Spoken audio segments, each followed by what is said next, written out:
2.2, analyzing conditional statements. A conditional statement is a logical statement with a hypothesis, which is the if, and the conclusion, which is the then. My example, if it is Friday, which is the hypothesis, then Ms. Pritz wears her I Love Math shirt. So if I asked you for the hypothesis and the conclusion, the hypothesis would be if it is Friday, and the conclusion is Ms. Pritz wears her I Love Math t-shirt. Look at the guided practice on page 79, which says, rewrite the conditional statement in an if-then format. So number one, all 90-degree angles are right angles. That's a statement. To change it to a conditional format, we need to change it into an if-then format. So the correct answer is, if an angle has a measure of 90 degrees, then it is a right angle. Number two, 2x plus 7 equals 1 because x equals -3. To change that into an if-then, if 2x plus 7 equals 1, then x equals -3. Number three, when n equals 9, n squared equals 81. Changing that into an if-then, if n equals 9, then n squared equals 81. And the last one, number four, tourists at the Alamo are in Texas. Changing that into an if-then, if you are a tourist at the Alamo, then you are in Texas. So notice all four of those statements have an if and a then. Negation, that's the opposite of. Negation, you might think about it as being negative, which is true, but don't get confused that this is also the opposite of. So if something is already negative, the opposite of that would be positive. If you look at the statement, this little symbol here, that symbol is negation, or it means not. So when you're doing the negation of a statement, you're either putting a not in or taking a not out. Keep that in mind. Look at the examples. If the given statement is the wall is purple, negation is the wall is not purple. If the given statement is it is not raining, the negation of that would be it is raining. So negation, be careful, it is a negative, but it's more importantly, remember that it means the opposite. So we have four different forms that we need to understand. The first one is the conditional. We talked about that just a few minutes ago. If P, then Q. P represents the hypothesis, Q represents the conclusion.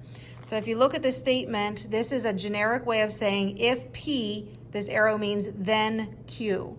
So you can see this and know that it's the conditional.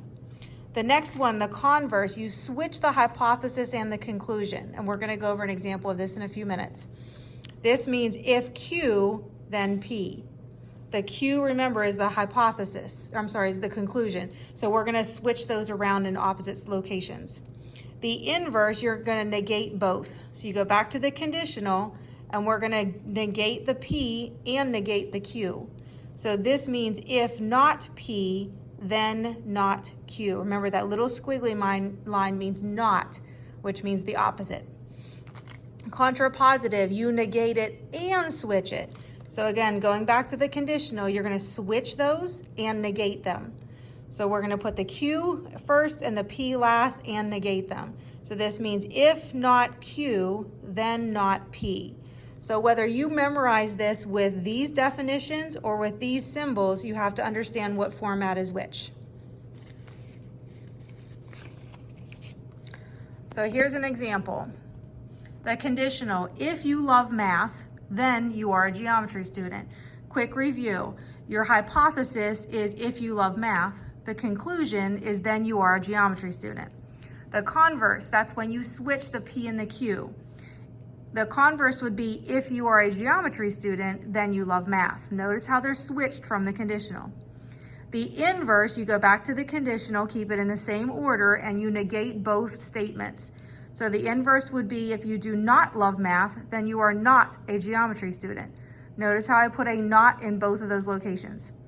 Contrapositive, you are switching locations and you're putting a not in both of those statements.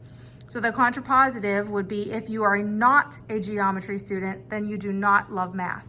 This is a basic idea that I want you to know for today. A biconditional statement, notice the way this one is written. It has arrows on both sides. So this means P if and only if Q. That's what biconditional is.